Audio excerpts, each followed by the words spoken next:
Messieurs, dames, Tangue Koki.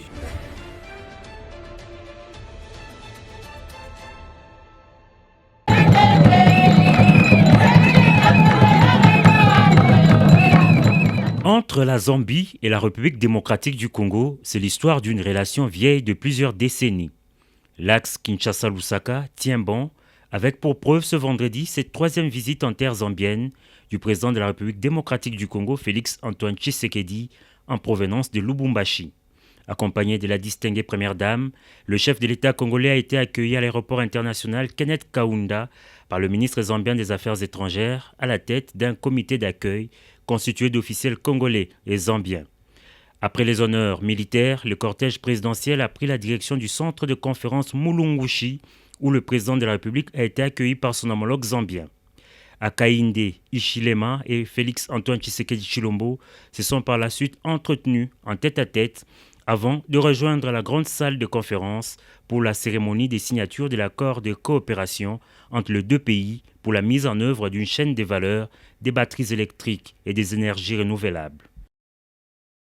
Une initiative qui fait suite au DRC Africa Business Forum tenu à Kinshasa en novembre 2021 en présence des deux chefs d'État. Des discours ont ponctué cet événement, mais le temps fort de la cérémonie fut la signature de protocoles d'accord entre respectivement les ministres des Finances, des Mines, de l'Industrie de ces deux pays frontaliers détenant environ 70% des réserves mondiales de cobalt. Cette initiative transformatrice pour la sous-région de l'Afrique centrale et le reste du continent a été saluée par le président congolais, invité à prendre la parole. C'était un grand jour pour moi et pour l'Afrique parce que je souhaiterais que ce jour soit un jour précurseur pour la suite de la vie économique de notre continent. Que ce jour soit un exemple pour tous les pays d'Afrique, pour qu'ils comprennent qu'avec la création de la zone de libre-échange continentale, nous avons pris l'engagement devant nos peuples respectifs et devant l'histoire de nous mettre ensemble, de mettre ensemble nos énergies, nos intelligences, nos capacités pour pouvoir faire avancer l'Afrique dans le domaine économique. La même joie a été partagée par son homologue zambien qui a fait remarquer que ce projet ne constitue pas une menace pour d'autres pays, mais plutôt une opportunité pour le développement du continent. Un communiqué final des assises lu respectivement par le ministre congolais de l'Industrie en français et son homologue zambien en anglais a sanctionné ces assises. Les deux États conviennent notamment de mettre en place un cadre de gouvernance dénommé le Conseil de la batterie de la RDC et de la Zambie et s'engagent par ailleurs à identifier un site pilote pour l'érection d'une industrie de la chaîne de valeur de batterie devant abriter le projet en RDC, en Zambie ou à cheval entre les deux pays. Koloba, on disait tout à l'heure ici que le peuple congolais vous a découvert en 2018 plus spécialement comme étant candidat président de la République. Alors on n'a pas su d'où est-ce que vous venez. Vous êtes parmi les rares candidats qui tiennent quand même l'actualité parce que nous rappelons qu'il y avait près de 21 candidats, mais après c'était 2 ou 3 candidats, mais vous, on parle quand même de vous, Noël Tiani. Vous veniez d'où en 2018 déjà, et puis vous lancez à la présidentielle de la République. On peut savoir qui était Noël Tiani, vous veniez d'où? Parlez-nous succinctement de vous. Oui, d'abord je voudrais vous remercier, remercier Siloé Télévision de m'accueillir ici et de me donner l'occasion de m'adresser à nos compatriotes.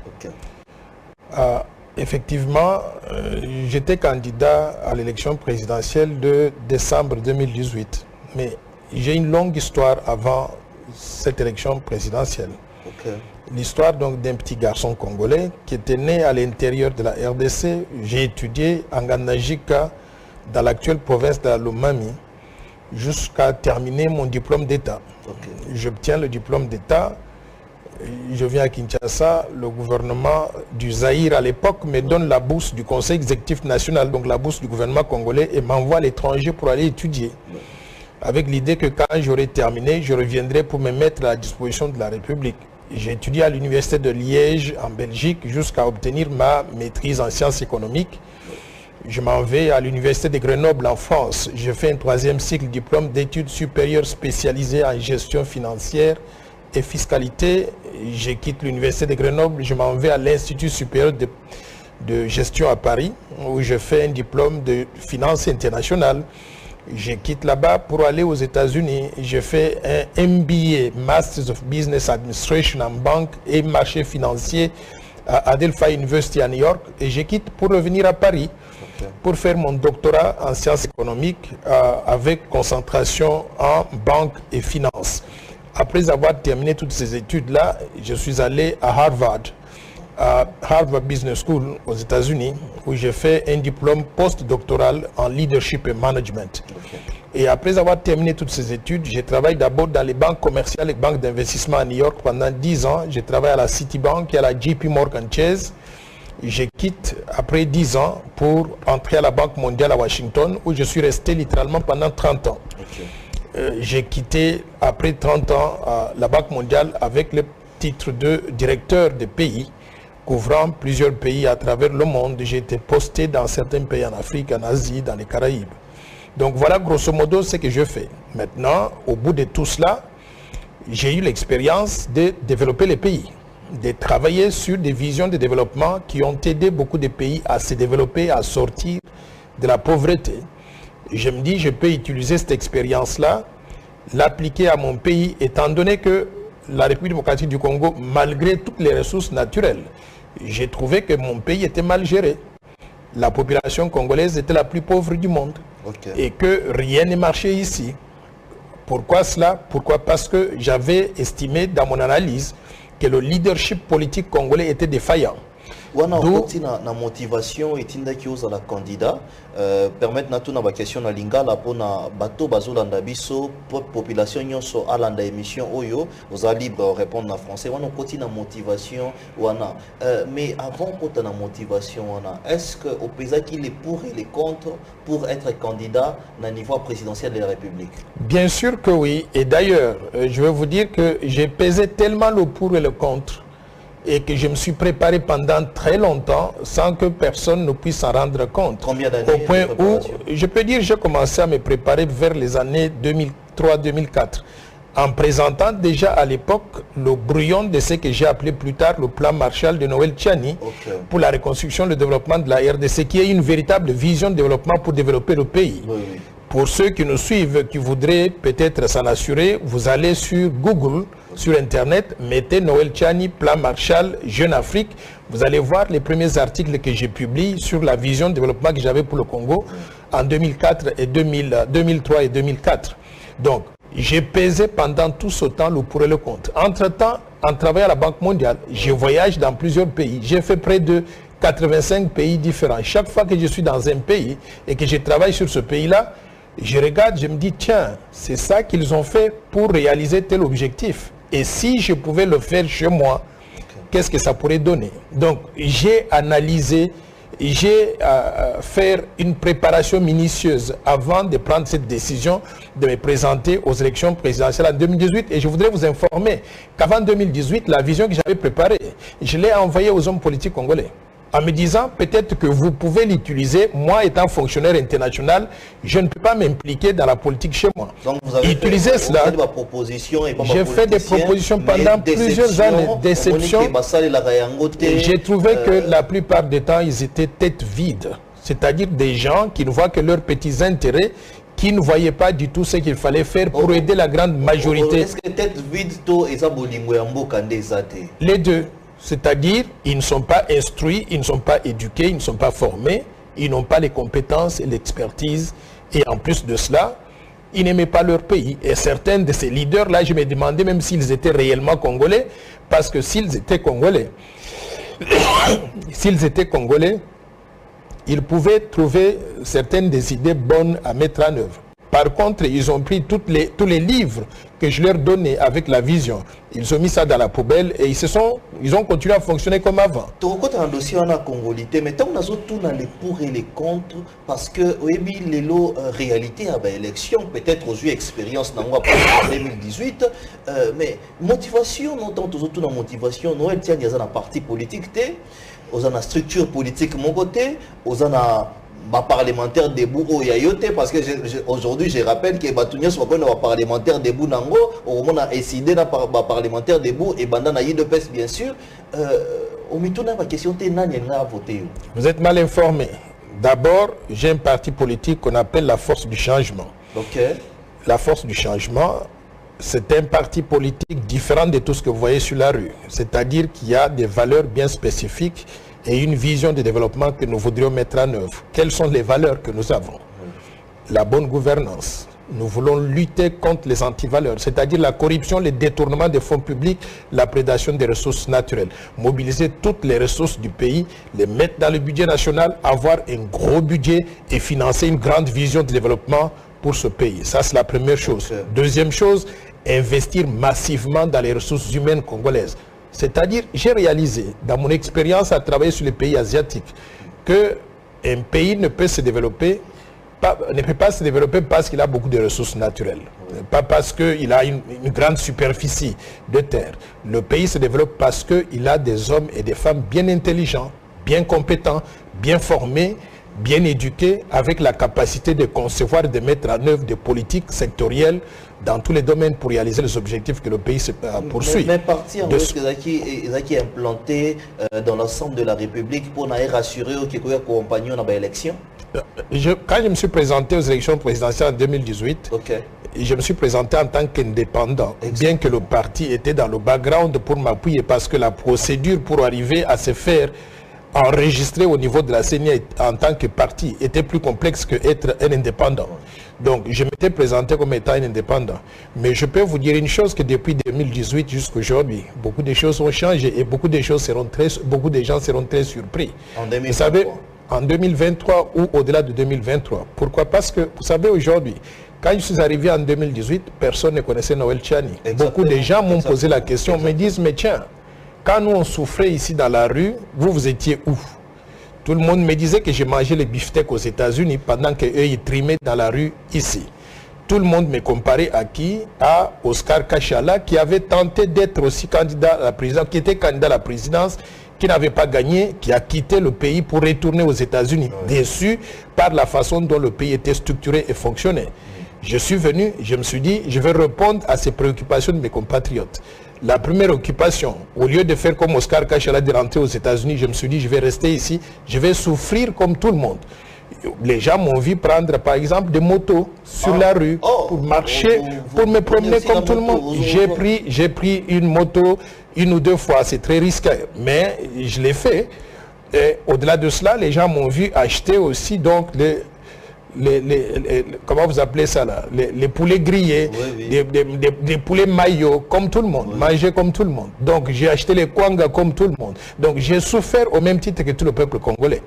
Maintenant que nous avons ces faiblesses-là qu'on avait en 2018 résorbées, je pense que nous sommes mieux préparés pour affronter l'avenir. Mais pour l'animité, au mécanique qu'on s'approprie, on a des problèmes avec les Kinois, les Congolais avant d'être candidat à la présidence, au Dingi que non, au Salango après. N'oubliez pas, n'oubliez pas que j'étais fonctionnaire international. Quand vous êtes fonctionnaire international, il y a des choses que vous pouvez faire et des choses que vous ne pouvez pas faire. Un, vous n'êtes pas autorisé à travailler sur votre propre pays. Donc, il y a des choses que je faisais aux îles du Cap-Vert, au Sénégal, au Mali, dans les îles Barbades, en Jamaïque, en Indonésie, un peu partout. Mais je ne pouvais pas les faire donc chez moi ici. J'arrivais même au Congo-Brazzaville. Il y a des choses que je pouvais faire au Congo-Brazzaville parce que c'était un pays étranger. Mais je ne pouvais pas les faire au Congo-Kinshasa. Au point où, si vous allez en Afrique de l'Ouest et vous demandez Noël Tchani, c'est tout le monde qui me connaît, ou bien presque tout le monde qui me connaît. Tandis qu'au Congo, je n'étais pas autorisé donc à faire ce jeu-là. Donc, j'estime que c'est toujours bien de voir comment les choses se passent ailleurs et de pouvoir émuler ces exemples-là dans votre propre pays. Les populations ont comme Libiso à l'objet que Noël Tchani, il y a but principal des alaki candidature na ezaki pour yebana. Est-ce que les lots atteindre quand même but na yo ou ezalaki que non pour non yebana d'abord pour avoir un carnet d'adresse, pour avoir des portes ouvertes parce que vous étiez quand même candidat à la présidence ou yebaki que non, c'est la porte votre porte à vous pour entrer en politique congolaise. Je voudrais vous dire que j'étais plus connu quand j'étais fonctionnaire international qu'en étant enfermé à Kinshasa. Le carnet d'adresse, j'ai voyagé dans près de 125 pays différents. J'ai rencontré des chefs d'État, des premiers ministres, des hommes d'affaires. Je suis suffisamment connu. Je ne pense pas que je puisse chercher à avoir un carnet d'adresse en État à Kinshasa. Je vais avoir le carnet d'adresse avec qui? Avec les locaux. Donc je le connais suffisamment et ils me connaissent aussi. Beaucoup de personnes semblent pouvoir nous prêter des intentions que nous n'avions pas. Mon objectif était de me présenter aux élections présidentielles, de gagner la présidence de la République et de gérer le Congo différemment. Dommage, on n'a pas réussi à le faire. J'avais une vision de développement que si on la mettait en œuvre, et parce que j'étais suffisamment préparé, on allait commencer à exécuter cette vision de développement dès le premier jour que je mets mes pieds au palais de la nation. Malheureusement, cela n'est pas arrivé. Dieu nous a préservés peut-être pour de meilleures choses dans l'avenir. Oui. Je considère qu'aujourd'hui, en étant dans le siège, pas du conducteur, mais du passager, en observant comment le pays est géré, j'ai beaucoup appris. Et nous pouvons appliquer ces connaissances-là que nous avons accumulées ou que nous accumulons tous les jours à la bonne gouvernance donc, du pays dans l'avenir si nous en avons l'occasion. Vous arrivez à un point où vous remarquez que vous avez une élection, mais vous avez un candidat numéro 20, Félix Antoine Tshisekedi, d'abord, c'était quoi? Déception? Ou tu te disais, bon, déjà que non, on a mais ce n'est c'était un essai. Ezaki essai, ezaki déception pour Nayo, non, il y a eu tricherie, que non, en tout cas, nous acceptons les élections. Je ne peux pas dire que les élections étaient transparentes ou pas transparentes. Ouais. Nous connaissons les conditions dans lesquelles les élections ont eu lieu. Mais moi, je venais avec un œil différent. J'ai vécu dans des pays démocratiques qui organisent des élections et où les gens acceptent la défaite ou n'acceptent pas la défaite. En ce qui me concerne, vous savez, après avoir vécu en France, après avoir vécu aux États-Unis, après avoir voyagé dans plusieurs pays qui pratiquent la démocratie, j'étais habitué au système politique où, quand on programme les résultats, vous concédez la défaite si vous n'avez pas réussi et vous souhaitez bonne chance à celui qui a gagné. Okay. C'est ce que j'avais fait. Dès que j'ai échoué, vous pouvez aller sur Internet, mettez Noël Tchani, félicite Félix Tshisekedi. Vous allez voir le discours que j'ai fait. C'est un discours similaire à celui qu'on fait en France, que vous avez vu Marine Le Pen faire en France ou dans d'autres pays. Il faut accepter la défaite et il faut se préparer pour l'avenir, espérant que vous allez mieux faire dans l'avenir. Moi, je ne suis pas d'accord avec des gens qui, quand ils échouent, ils ne veulent pas reconnaître la défaite et ça continue à bloquer le pays. Pourquoi? Parce que ça donne l'impression que ce pays-là, les gens n'ont pas de valeurs démocratiques. Je ne dis pas que les élections étaient parfaites. Oui. Pas parfaites ou parfaites.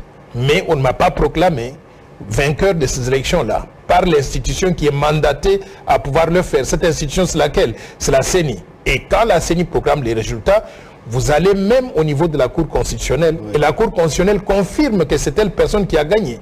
Qui suis-je pour pouvoir refuser de reconnaître ces résultats-là? C'est ce que j'avais fait.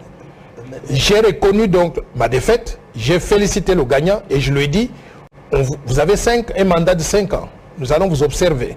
On va voir comment vous allez fonctionner. Si vous arrivez à réaliser votre propre vision et à atteindre les objectifs que vous vous êtes assignés en tant que président de la République ou bien pour le peuple congolais, nous allons applaudir. Si cela n'est pas le cas, nous allons pouvoir encore entrer dans la course donc en 2023 et on va voir.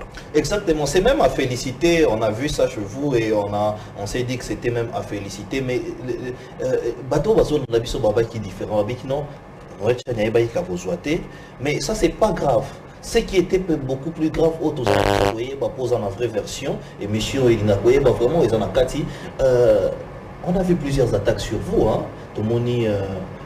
Parce que les gens disaient que finalement il y a un candidat qui est intelligent, qui a un plan intelligent, accepté par tout le monde, les plans Marshall. Mais il y a eu des attaques sur vous. Pourquoi? Parce que vous avez été candidat président. Mais comment vous avez géré tout ça vous-même? Est-ce que vous vous êtes pas dit, ah, Oscar Kachalazagi n'a raison, à la place natika na Congo, il y a une différence entre Oscar Kachala et les autres candidats qui n'ont pas gagné et moi. Vous savez, moi on m'appelle comme Noël Tchani Mwadjanvita. Et je voudrais que vous puissiez retenir Mwadjanvita, ce que ça veut dire. Oui, c'est-à-dire quelqu'un, un guerrier invincible. Vous pouvez me battre aujourd'hui, mais j'accepte la défaite. Cela ne veut pas dire que j'ai perdu pour toujours. Je vais me préparer pour être en mesure d'être compétitif demain. it is not over yet, comme on dit en anglais, ce n'est pas encore terminé. Si it's not over yet, il arrivera un jour où je pourrai gagner. Alors pour cela, il faut apprendre à écouter les attaques, les critiques, les insultes, les tamiser, connaître qu'est-ce qu'on dit de vrai sur moi pour que je puisse changer et devenir meilleur. Mais une fois que j'ai accumulé tout ça et que j'ai incorporé cela donc dans mon subconscient, dans mon analyse et dans ma conception de ce que je dois faire pour l'avenir, rassurez-vous, en fin de compte, je vais gagner. Mais nous, on n'entre pas là. Mais vous-même en tant que personne, qu'est-ce que ça vous faisait? On n'entre pas dans le détail, mais ça dépend d'où viennent. Je donne l'exemple. Je propose une loi, la loi qu'on appelle la loi Tchani, le verrouillage de l'accès aux fonctions de souveraineté. J'ai dit que pour être candidat à la présidence et diriger la République, le candidat doit être congolais. Il doit être congolais de souche, c'est-à-dire de père et de mère. Et quand je dis ça, 99,9% des Congolais, ils applaudissent. Peut-être même pas 1%, 0,001%, quelques individus commencent à m'insulter. Ils m'insultent, ils racontent des mensonges, des bêtises. Alors, à la fin de la journée, j'observe pour voir mes compatriotes qu'est-ce qu'ils pensent. Et je vois que la majorité des Congolais, ils sont avec moi. En réalité, ils disent, ceux qui m'insultent là, ils disent, nous vous avons découvert, vous êtes des étrangers. Donc, ce genre d'insultes-là, moi, personnellement, ça ne me dit absolument rien. Je pense simplement que je suis... Loi Tianiwana, on doit cibler Moïse Katumbi, par exemple, quand vous parlez du père, des pères et des mères. Donc, on ciblait Moïse Katumbi et en retour, il y avait plusieurs attaques. Nous avons des niveaux d'instruction très différents. Les gens qui sont instruits, ils comprennent que quand on fait des lois dans un pays, la loi, elle est impersonnelle. Elle s'adresse à tout le monde. On pose la question, la loi va toucher qui? Va bénéficier à qui? La loi va bénéficier à 107 millions de Congolais que nous sommes. C'est ceux-là qui sont visés. Les Congolais dans leur ensemble. Si maintenant, dans le processus, il y a 1, 2, 3, 4 individus qui seraient affectés négativement à cause de la loi et qui pensent qu'on a fait la loi à cause d'eux, pour les barrer, c'est que ces gens-là ne sont pas très intelligents. Moi, je peux vous dire une chose, c'est que avant de pouvoir mettre cette loi sur la table, j'ai analysé plusieurs pays. Je me suis posé la question, est-ce que ce que je propose pour mon pays, nous serons le seul pays sur la planète ou bien il y a d'autres pays qui l'ont fait? Et je vais vous donner quelques pays, quelques exemples. La Zambie, ici à côté. Vous ne pouvez pas être candidat à la présidence de la République si vous n'êtes pas zambien de nationalité et vous n'avez pas les deux parents des descendants zambiens, c'est-à-dire l'équivalent de père et de mère. Le Cameroun, le Sénégal, le Togo, le Burkina Faso, l'Algérie, la Tunisie, le Maroc, l'Arabie Saoudite, tous ces pays-là sont dans la même situation. Vous regardez les États-Unis d'Amérique, d'où je venais. Les États-Unis d'Amérique, avec 350 millions d'habitants, ils ont dit ne peut être candidat à la présidence ou occuper des fonctions de souveraineté qu'un Américain de souche, c'est-à-dire né sur le sol américain. Peu importe si vous étiez né sur le sol américain, des parents qui seraient venus de l'étranger, mais vous devez être né sur le sol américain. Pourquoi est-ce que les Américains ont adopté cela? C'est parce que c'est un pays d'immigrés. Tout le monde est venu de quelque part. Ils se sont dit, maintenant qui va être considéré comme étant un vrai Américain de souche, c'est celui qui est né sur le sol américain. C'est ainsi que des gens comme de Henry Kissinger, qui étaient nés en Allemagne, 2 semaines après leur naissance, on les a amenés aux États-Unis, ils ont occupé tous les postes, jusqu'à devenir secrétaire d'État, c'est-à-dire ministre des Affaires étrangères. On leur a dit, vous ne pouvez pas aller au-delà de cela, parce que vous ne remplissez pas le critère d'être né sur le sol américain. Arnold Schwarzenegger, qui était devenu gouverneur de l'État de Californie, il est venu donc d'Australie, il arrive aux États-Unis, très populaire, il a occupé tous les postes jusqu'à devenir gouverneur de l'État de Californie, un grand État aux États-Unis. On lui a dit, vous ne pouvez pas aller au-delà de cela. Donc chaque pays a des règles pour protéger sa souveraineté. Quand on arrive au Congo, nous ne devons pas être n'importe quel pays où les gens peuvent venir de n'importe où, être des étrangers ou issus d'origine étrangère et arriver ici, dominer les Congolais, prendre la présidence, et une fois qu'ils vont prendre la présidence, ils vont balkaniser la RDC. Ils vont mettre la RDC sous la coupole, le contrôle donc des pays étrangers. Et nous devons éviter cela en tant que Congolais authentiques. Est-ce que Noël Tchani pense que, comme le disaient les autres, que nous avons quand même eu un président au Bazaya Congolais, Est-ce que Noël Tchani pense que la souffrance aux populations en Angola, c'est parce que les dirigeants vont diriger, tous les dirigeants congolais, ou Noël Tchani voit l'avenir? Que non, l'avenir c'est quoi? C'est Moïse Katumbi, Azana ba chance mingi. Alors faisons tout pour les barrer la route. Les barrer la route comment? Au sol n'a pas union sacrée pour barrer la route. Je vais vous dire une chose. Caché derrière cette loi. Je vais vous dire une chose. On a eu 5 chefs d'État. Ouais. Si vous regardez bien, il y a eu des chefs d'État qui sont des fils de ce pays, qui ont mal géré le pays, pas parce qu'ils voulaient mal gérer le pays, mais parce qu'ils ne connaissaient pas mieux. Voilà. Mais on ne peut pas les blâmer parce qu'ils ne connaissaient pas mieux. Il faut regarder leur niveau d'éducation. La plupart d'entre eux n'avaient même pas fait l'université.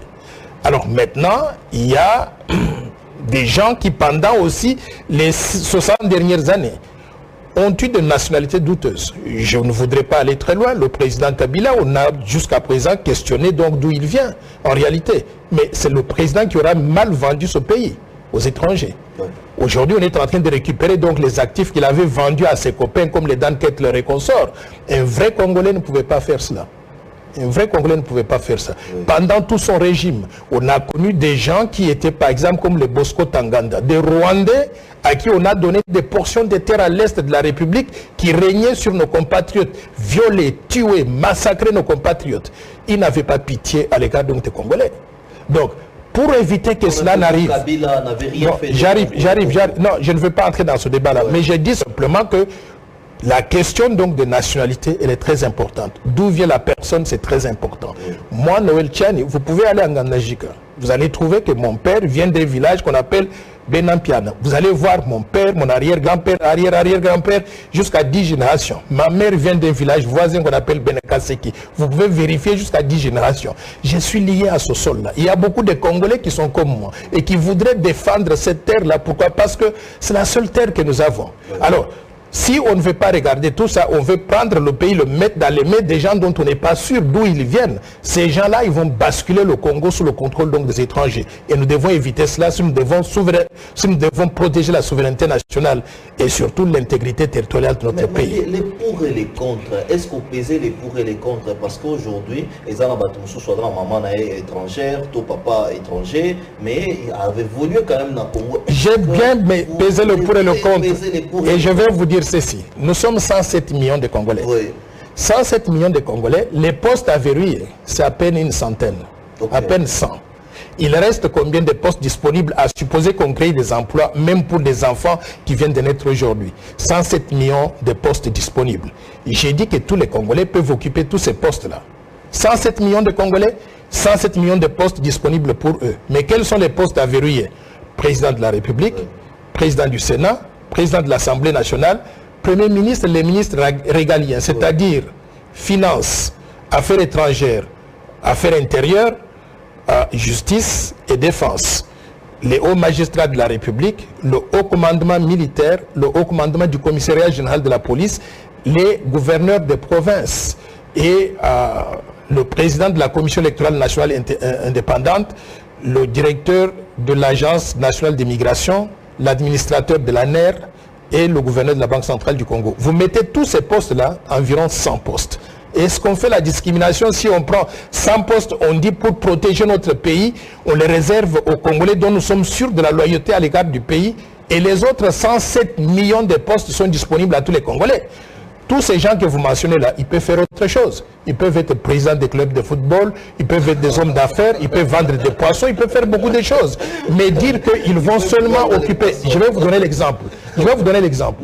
Tout récemment, parce que vous l'avez mentionné, ce monsieur de Moïse Katumbi, vous l'avez mentionné tout à l'heure. Il est allé... Non, s'il vous plaît, laissez-moi terminer dans mon idée. Il est allé tout récemment parler à une communauté juive dans la salle. Et il dit aux Juifs, vous savez, les Congolais, quand je suis revenu de l'étranger, de l'exil, ils m'ont accueilli en triomphe. Maintenant, ils disent que je ne dois pas être leur président. Pourquoi? Parce qu'ils disent que je ne serai pas loyal à l'égard donc du pays. Entre-temps, il s'adresse à qui? Aux Juifs. Donc, il va accuser les Congolais, c'est les Juifs, ses oncles paternels, et il veut devenir président des Congolais. C'est ça le problème que nous avons. Voilà, ce sont des gens de ce groupe-là qui ne peuvent pas accéder aux fonctions de souveraineté ici. Pourquoi? Parce qu'ils ont un pied dedans, un pied dehors. Quand ça marche bien, ils sont congolais. Le jour que ça ne marche pas, ils sont juifs, grecs, italiens ou zambiens. Et nous ne pouvons pas accepter. Parce que vous l'avez mentionné, je voudrais répondre à cela. Allez-y. En quoi il est qualifié pour être président de la RDC? Oui. Parce que de lui-même, il dit que son père est grec, italien, israélien, juif. Laissez-moi finir. On parle de Moïse Katumbi. Voilà. Il dit que son père est grec, italien, israélien, juif. On connaît que sa mère, elle est zambienne. Et on sait que sa femme, elle est burundaise. Dites-moi maintenant quelle est la connexion avec la République démocratique du Congo. Sommes-nous un pays de naïfs pour accepter n'importe qui venir nous diriger ici? Donc, moi, je pense que c'est un faux problème. Il n'était pas éligible pendant que Mobutu Sese Seko était président de ce pays. La constitution du Zaïre à l'époque disait que pour être candidat à la présidence de la République du Zaïre, il fallait être zaïrois d'origine, virgule, né de père et de mère zaïrois. Mais la constitution... On a changé, tripatué la constitution. Par acquisition. Ça, on ne refuse pas. Tous ceux qui veulent devenir congolais peuvent devenir congolais, s'ils suivent la procédure. Oui. Mais cela ne les qualifie pas à devenir président de la République. Ils peuvent vivre dans le pays comme ils veulent, occuper tous les postes qu'ils souhaitent occuper, mais laisser les postes de souveraineté, les postes sensibles, aux mains des Congolais qui sont des Congolais d'origine, les Congolais authentiques. Je voudrais vous rappeler une chose. En 1960 ou avant 1960, les Congolais comme les Patrice Lumumba, les Okito, les Mpolo, les Kasavubu, ils se battent pour obtenir l'indépendance. En 1960, pourquoi est-ce que les Belges n'ont pas pris un métier belge congolais pour lui remettre l'indépendance? On demandait l'indépendance pour les Congolais authentiques. Ce pays doit être géré par nous, les fils authentiques de la République du Congo. C'est ça le sens. Avant de côté en question, Moussoussou, vous avez quelque chose contre Moïse Katumbi? S'il vous plaît, il ne faut pas personnaliser les choses. Parce que je vous dis très bien. Vous avez quelque chose contre lui? Non, s'il vous plaît, il ne faut pas confondre les choses. Oui. Je vous ai bien dit que les lois sont impersonnelles. Exactement. Parce que vous m'avez soulevé le nom de quelqu'un, j'ai répondu en disant que cette personne n'est pas qualifiée. Non. Mais la loi que je propose, elle s'applique. Non, vous voyez que vous ne comprenez pas ce que je dis. Je vous ai dit que les postes qui sont disponibles, ils sont nombreux. 107 millions de postes. Quels sont ces postes-là? Oui. Vous pouvez être vendeur de poissons, vous pouvez être vendeur de viande, vous pouvez être président de football, vous pouvez être ministre des sports, vous pouvez faire beaucoup de choses. Mais on ne va pas se concentrer sur un seul individu et dire que cette personne-là n'est qualifiée qu'à devenir président de la République. S'il vous plaît, le poste de président de la République n'est pas disponible à ce genre de personnes. Merci beaucoup Noël Tiani Mondiavita. Je rappelle Awa Ketoso Yamba, ancien candidat à la présidence de la République. Noël Tiani Mondiavita. Naye to discuter ma question, to échanger sur ma question. Et belé notamment où ils ont préoccupé Bino. Les autres chef de l'État à Kenakatanga. Et puis, à tenir une réunion entre les leaders Kassayen et Katangais. Pourquoi? Parce qu'il y a eu un conflit dégagé par une femme qui a dit des propos que Bissotouri corrélés à Ouate. Mais quelle est votre analyse par rapport à ces conflits qui a commencé depuis longtemps? Mais au-delà de votre analyse, quelles sont les précautions à prendre pour Namakambo et ici là pour de bon, pour qu'on ne parle plus des Katangais, des Kassayens, Bissonio Sotozala, Congolais? C'est très bien ce que le gouvernement est en train de faire, de parler aux leaders kassaïens, aux leaders katangais, leur demander de se parler et de faire des messages d'apaisement adressés à la population. Tout ça, je salue, c'est une très bonne chose. Et je pense que le président de la République devrait, pendant cette période, faire un discours contre le tribalisme. Non pas simplement s'adresser aux katangais et aux kassaïens, parce que c'est un problème qui est récurrent. Dans toute la République démocratique du Congo, aujourd'hui, nous avons des Kassaïens qui vivent à Kisangani, qui vivent au Bas-Congo. Il y a des Bas-Congolais qui vivent en Mbujima et à Kanang et consorts. Donc, il faut qu'au niveau du garant de la nation, de la paix, de la stabilité du pays, qu'il s'adresse à la population en disant « Nous sommes tous les enfants, les filles et les fils donc, de la RDC. Chacun est libre de s'établir donc là où il veut. » Donc, évitons ou éliminons le tribalisme. Je salue, par exemple, une initiative gouvernementale de sortir donc la carte d'identité nationale. J'ai compris que dans la carte d'identité nationale, il n'y aura pas mention des provinces d'origine. Ça, c'est quelque chose à saluer qui va aller dans le sens d'intégrer tout le monde, de lutter contre des antivaleurs telles que le tribalisme. Maintenant, il faut qu'on se pose la question de savoir pourquoi les Kassaïens quittent le Kasaï pour aller s'établir au Katanga. C'est parce que les gouvernements successifs, depuis 1960, ils ont brimé les Kassaïens. Ils ont pris toutes les ressources du Kasaï, le diamant de la Miba. Ils ont pris tout ce qui venait de là pour utiliser ça pour des besoins au niveau national, mais sans investir au Kasaï. Oui. Il n'y a eu ni construction de routes, de chemins de fer, d'eau, d'électricité, ni d'écoles modernes de qualité, ainsi de suite. Oui. Au fil des années, la population augmentant, on a réalisé que les entreprises qui existaient et qui employaient les gens, qui créaient des opportunités pour la population, telles que la Miba, Onafitex, Kotongo, Sekambaï, ainsi de suite, toutes ces, Inera, toutes ces entreprises ou institutions sont tombées en faillite. Aujourd'hui, l'économie kassaïenne est devenue l'ombre d'elle-même. Oui. N'ayant pas d'opportunité, les gens ne sont pas naïfs. Ils quittent le Kasaï pour aller là où on pense qu'il y a des opportunités, au Katanga. Moi, je pense que ce que nous devons faire aujourd'hui en tant que pays, c'est pour ça que j'ai proposé le plan Marshall de Noël Tchani pour la reconstruction et le développement de la RDC. Ce que nous devons faire en tant que pays, c'est de regarder chaque groupe de provinces, comme le Grand Kasaï, et nous dire que faire pour relancer l'économie de cette partie-là. Moi, je propose le plan suivant. Il faut mobiliser une assistance humanitaire immédiatement. Assistance humanitaire internationale, au niveau national, international. C'est-à-dire apporter à manger, des habits, les objets scolaires, apporter cette assistance humanitaire parce que les gens ont besoin de vivre immédiatement. 2, il faut maintenant penser à relancer l'économie du Kasaï. L'économie du Kasaï en construisant les routes, les autoroutes, les chemins de fer, l'aéroport international de Mbujimaï ou de Kananga, et en mettant les infrastructures telles que l'électricité. Il faut finir la construction du barrage de Katende, la construction du barrage de Tiala, la construction du barrage de Kafumbuanga Nanjika. En faisant ça, on va donner de l'eau, de l'électricité à tout le monde et en ayant des routes, on va créer des opportunités maintenant pour que les gens puissent se vouer aux activités agro-pastorales. 3, il faut relancer les grandes entreprises.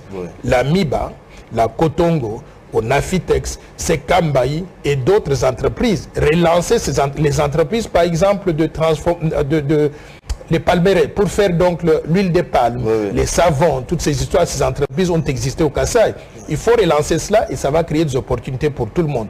Si on se limite simplement, si on se limite simplement à faire des messages d'apaisement aux populations katangaises et kassaïennes, en leur disant vous êtes des frères, vivez ensemble, c'est éphémère. Pourquoi? Parce que le gâteau étant petit au Katanga, les gens vont commencer à se le disputer, pour se le partager. Ce qu'il faut faire, c'est élargir le gâteau pour qu'une portion du gâteau émerge du Kasaï. Et en ce moment-là, les Kassaïens seront attirés à pouvoir aller là-bas et une portion du gâteau va rester donc au Katanga pour ceux qui veulent y vivre. Mais au-delà de cela aussi, ce que je propose pour ces deux communautés doit s'appliquer au Grand Équateur, au Grand Kivu, à la province orientale, au Bas-Congo. En d'autres termes, le plan Marshall de Noël Tchani pour la reconstruction et le développement de la RDC, qui est cette vision de développement pour relancer l'économie congolaise et créer des opportunités pour tous les peuples congolais, c'est ça que nous devons faire pour stabiliser le pays de façon durable. Mais par rapport à un programme, le programme est accentué dans le programme Chile chez nous, c'est insuffisant pour vous? Ou déjà il y a quelque chose qui s'est fait? Je vous dis que si ce programme-là avait une grande signification pour les Kassaïens, ils ne seraient pas en train donc de fuir le Kasaï pour aller au Katanga. Il y a des programmes dont on parle, mais l'impact sur le terrain, soit parce que les programmes ne sont pas encore mis en œuvre complètement à 100%, soit parce qu'ils sont très insuffisants. Et je voudrais non seulement critiquer, mais dire par exemple que ce fameux programme de 145 territoires, je ne vois pas ce que ça va faire comme différence. Je vais vous dire pourquoi. Pourquoi? Quand on voit qu'on a 145 territoires et on va allouer à chaque territoire environ 10 millions de dollars. 10 millions de dollars, c'est quoi? Ce n'est même pas assez pour construire une petite route, un petit dispensaire. C'est rien, absolument. C'est ça que j'appelle des programmes cosmétiques. Dans le cadre du plan Marshall, j'avais proposé quelque chose de beaucoup plus grandiose que ça. Un programme pour construire 244 villes et villages modernes répartis sur l'ensemble du territoire national de façon telle que dans chaque ville, qu'on trouve tous les ingrédients, toutes les caractéristiques d'une ville moderne. Mais on va trouver l'argent où? Parce que c'est pour ça que le plan Marshall elle est aisée. C'est pour ça que le plan Marshall que moi je propose porte sur la mobilisation de 1000 milliards de dollars sur 15 ans. J'ai bien évalué les choses et j'ai bien vu ce que ça prend pour développer un pays. Et je sais comment mobiliser cet argent-là. Je le sais. J'ai un instrument que j'ai développé pour mobiliser les 1000 milliards de dollars. Mais je vous réserve cela peut-être. Je vais annoncer cela vers la fin de l'année. Vous gardez ça au bon bien européen, Sabato Bazo Kambaté pour J'avais donné le plan Marshall. Oui. J'avais donné le plan Marshall tel que je l'avais conçu en 2018 au chef de l'État, Félix-Antoine Tshisekedi, en lui disant je vous souhaite bonne chance, mettez-le en œuvre. Je n'ai pas vu ça aujourd'hui. Vous êtes déçu alors, les lots par Je ne dis pas que je suis déçu ou pas. Je vous dis simplement que je lui avais donné ça en 2018. Oui. Je n'ai pas vu un début de mise en œuvre. Vous êtes donc déçu. J'ai actualisé le plan aujourd'hui. C'est devenu une machine beaucoup plus grosse que ça. Pour pouvoir développer la RDC en 15 ans. En faisant une grande mobilisation de la population congolaise pour mettre en œuvre chacune des composantes donc, du plan afin que le Congo passe du groupe des pays très pauvres qu'il devienne pays émergent à l'espace de 15 ans avec un PIB par habitant qui va évoluer de 450 $ aujourd'hui à environ 15 000 $ donc en 15 ans. C'est faisable. Et les 1000 milliards de dollars en 15 ans, c'est possible de les mobiliser. Vous avez donné ces plans-là au président Félix-Antoine Tshisekedi. Aujourd'hui, la population est en train de souffrir. Aujourd'hui, il y a des problèmes au Kasaï. Aujourd'hui, le peuple n'a pas de courant, n'a pas d'eau. Les lots, Makamnion Soana, 3 ans passés déjà, et les 1 an du gouvernement Samuel Okonde. Vous êtes déçu ou pas? Non, si vous me parlez du gouvernement Samuel Okonde, moi je voudrais vous dire ceci. Il est là depuis 1 an, j'ai vu l'autre jour, il a payé une émission à la télévision et Top Congo où il a raconté donc tout ce qu'il pense avoir fait. Moi aujourd'hui, si on me demande qu'est-ce que si Samuel Okonde, on vous demande aujourd'hui qu'est-ce qu'il a réalisé, au bout d'1 an, moi je ne peux pas vous dire un seul truc qu'il a réalisé. Je ne connais pas. Je ne connais pas un seul truc qu'il a réalisé. Je constate que la misère de la population reste totale. La pauvreté continue à être là. Je ne connais pas combien d'emplois ont été créés. Je n'ai jamais vu un gouvernement qui ne dit jamais combien d'emplois ont été créés. Et je vois que quelques programmes qu'on a essayé de mettre en œuvre, ils pataugent. Donc, je ne connais pas ce que Samuel Okonde a réalisé. Je constate simplement qu'il y a beaucoup de lourdeur au niveau de la primature. Il est plus lourd que le Premier ministre qui l'a remplacé, Ilunga Ilunkamba. Je ne connais pas la raison. Et pourtant, il est jeune. Il aurait dû être beaucoup plus dynamique. Regardez-moi, depuis qu'il est là, Premier ministre, on a combien de provinces? 26 provinces. Il a été dans combien de provinces? Au bout d'un an, à peine peut-être 2 ou 3. Et je trouve que c'est malheureux. Ilunga Ilunkamba était cloué au sol. Moi, je me disais peut-être parce qu'il est vieux. Samuel Okonde était plus jeune et beaucoup plus jeune, il allait être beaucoup plus dynamique que ça. D'ailleurs, c'est une ironie parce que je constate que le président de la République est plus mobile. Il va en Arabie Saoudite, à Dubaï, il va partout, mais Samuel Okonde est cloué donc au sol. Je ne comprends pas son problème. Donc, je ne peux pas vous dire aujourd'hui ce que Samuel Okonde a réalisé en tant que Premier ministre. Donc son bilan, 1 an, je ne vois pas ce qu'il a fait. Un bilan mitigé? Non, ce n'est pas un bilan mitigé. Moi, je pense que c'est un bilan largement négatif. Largement négatif, parce que je ne me rappelle pas d'une seule chose qu'il a réalisée, qu'il a faite. Alors, comment est-ce qu'il va être mitigé? J'allais dire, il a fait ça, et peut-être ça reste à faire. Mais là, moi, je ne me rappelle pas d'une seule chose qu'il a réalisée. Donc, personnellement, je pense qu'il a un bilan largement négatif. Lorsque le ministre en fonction publique, par exemple, il dit que 22 000 agents sont mécanisés, lorsqu'on vous dit aujourd'hui qu'il y a même au niveau de l'enseignement, les enseignants sont payés, lorsqu'on vous dit par exemple aujourd'hui qu'il y a les salaires des policiers, même des derniers policiers qui ont augmenté, je vous ai parlé des 0 trous, tout ça, je vais juste choisir une goutte d'eau pour vous. Une seule chose que vous venez de mentionner, je voudrais en parler un tout petit peu, commenter sur ça. Le ministre de la fonction publique, il a dit qu'on a augmenté les salaires des fonctionnaires de l'État de 30% à 45% de mois d'avril jusqu'à... Voilà. Alors, moi, je pense que nous avons raté la cible. Parce que quand on augmente les salaires des fonctionnaires de l'État de 30 à 45%, les 30 à 45% s'appliquent sur une base. Et la base, c'est le salaire actuel. Les salaires actuels qui sont très bas. Quand vous prenez un salaire néant, vous y appliquez 30% d'augmentation, 45%, vous obtenez un salaire néant.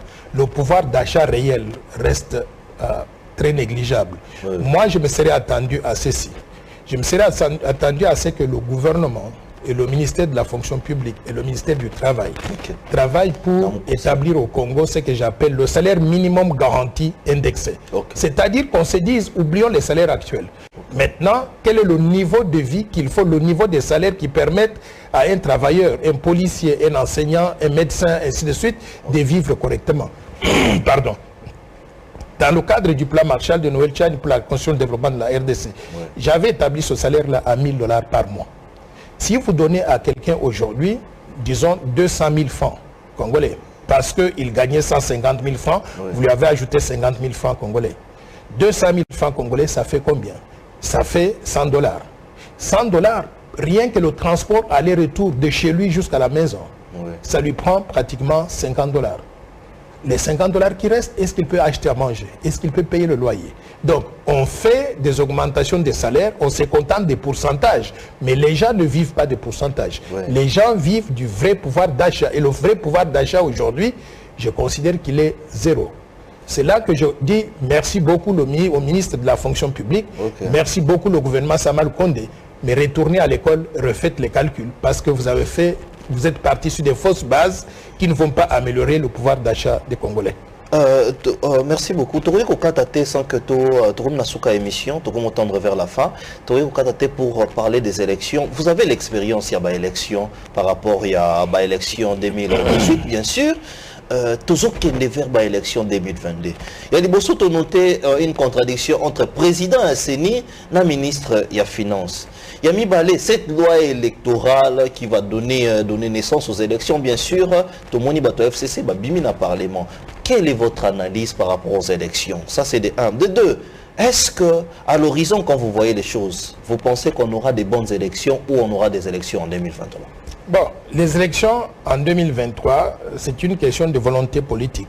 Volonté politique. Et j'ai suivi avec intérêt les déclarations de Denis Kadima, le président de la CENI. Je pense qu'il est en tournée à l'est de la République, dans les Kivu. Et il a dit que lui, il estime que le calendrier électoral qu'on a annoncé pour avoir les élections au plus tard en 2023, à la fin de l'année 2023, il estime que cela aura lieu si on lui donne des moyens.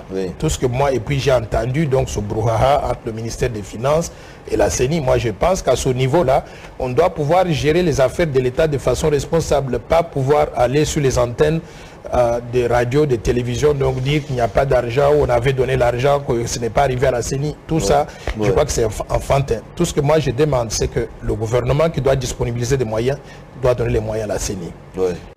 Les bailleurs de fonds de qui on attend une contribution doivent pouvoir mobiliser les moyens pour la CENI. Maintenant que la CENI fasse son travail pour qu'on ait des élections responsables donc en 2023. Maintenant à la loi électorale. La loi, l'objectif, j'ai suivi le travail qui est fait par ce groupe-là qu'on appelle le G13. Je pense qu'ils ont fait une bonne base de travail. Et ça a été discuté. J'ai suivi beaucoup de débats sur cette loi-là. Je crois que les députés nationaux ne sont pas bêtes. Ils ont fait des contributions qui sont utiles et ils sont en train d'incorporer ces contributions-là dans la conception de la loi telle que nous l'avons aujourd'hui, qui a été proposée par le G13. Et j'ai su, par exemple, que le député exceptionnel, Singhi Pouloulou, il leur a dit, pour être président donc de la vous avez République, des bonnes relations, hein, parce que je rappelle même votre loi Tiani a été portée par lui. J'ai de très bonnes relations avec lui, c'est un homme très patriote, très nationaliste. J'ai beaucoup de relations avec beaucoup d'autres députés, je ne dois pas donner toute la liste des personnes ici. Mais Singhi Pouloulou leur a dit, pour être candidat à la présidence de la République, le monsieur doit être, le candidat doit être congolais d'origine. Ce qui est marqué dans la constitution actuelle, virgule, il faut ajouter, né de père et de mère congolais d'origine. C'est important pour que nous puissions protéger la souveraineté donc, du pays. Donc moi j'invite tous les autres députés parce que j'ai vu qu'il y a eu beaucoup d'interventions, beaucoup d'autres députés qui ont soutenu ce point de vue-là. Je veux que ce point-là se trouve dans la loi électorale.